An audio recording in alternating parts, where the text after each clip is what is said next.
everyone, this is Meg from the Balanced Beehive. Today I'm going to talk about oboe intonation. It's important to remember that for very beginning oboists, intonation doesn't really exist yet. Students need time in order to build the muscles that help form their embouchure. So once your students' embouchures are set, then you can start to use this flowchart to assess any issues that arise with intonation. First, you'll need to decide if your student is playing flat or sharp. If you have the time to make this a teachable moment, have the student listen to either you or a drone play that pitch in tune and help them figure out if they're playing flat or sharp. If you don't have the time in that moment, then just go ahead and use a tuner to figure it out for yourself. Once you've determined whether your student is playing flat or sharp, then you can follow the flow chart to figure out if it's an issue with the reed. If your student is playing flat, you first want to check and make sure that the reed is not cracked. So you're going to use a plaque and just insert it between the blades of the reed and take a good look. If it is cracked, throw it out. Nobody can play on a cracked reed. If that is not the issue, then make sure that your student's reed is pushed all the way into the well.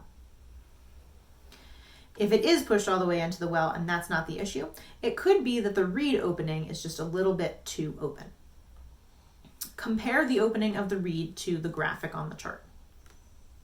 If it is a little bit too open, then after the reed has been soaked, you can go ahead and very, very gently pinch the tip of the reed for a few seconds, and that can potentially help close it down a little bit.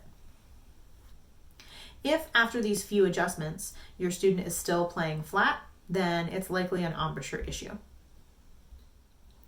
Before you make any embouchure adjustments, check your student's embouchure and make sure that they only have the tip of the reed in their mouth. If you're seeing their lips all the way down to the thread, then back their lips up or pull the reed out so that it's just the tip that is between their lips. If their embouchure is seeming a little bit loose, like maybe you can kind of see a lot of their lip, or they're really having a hard time not puffing their cheeks, then you're going to want to remind them of the drawstring bag analogy and use the syllable daw to help them form that kind of O shape and pull their lips around the reed. If their embouchure looks good and there aren't any issues, then you want to have the student try rolling their top lip in slightly to raise the pitch. It's not a huge difference, and they want to focus on just moving that upper lip and not moving their entire embouchure. On the other side, if your student is playing sharp, then we're first going to check and make sure that the reed isn't too old.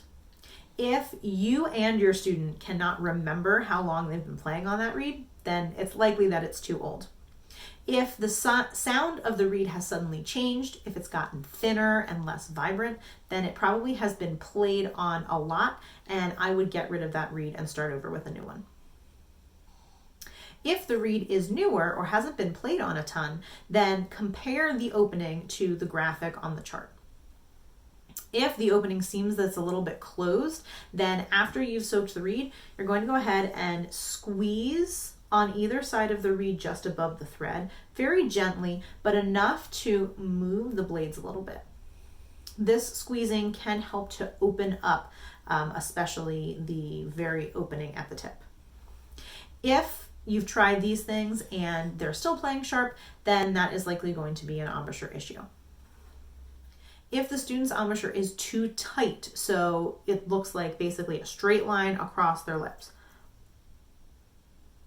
and you can really see that either they're pressing down or their lips are very, very tight, then again, remind them of the daw syllable and the drawstring bag to kind of relax their face and bring that O shape back to the embouchure. So you want to have them take the reed out of their mouth, reset, and then start from the beginning and really reiterate that drawstring bag and the daw to have them wrap their lips and get that round shape. If their embouchure is fine, then we're going to have the student try moving their top lip out a little bit to lower the pitch. So And again, it's not a huge difference, and they're focusing on manipulating just their top lip and not their entire embouchure. The bottom of this side of the chart has a few exercises that you can guide students through to help them become aware of their top lip and how it can move to help them adjust pitch. If you aren't seeing any glaring reed or embouchure issues, then this is going to be the best way for students to adjust their pitch to be able to play in tune. There are a lot of variables when it comes to intonation on the oboe. Hopefully this flow chart can help you narrow down and pinpoint your students' struggles so that you can help them to play in tune more easily. Check back here for more beginning band content next Wednesday. Until next time.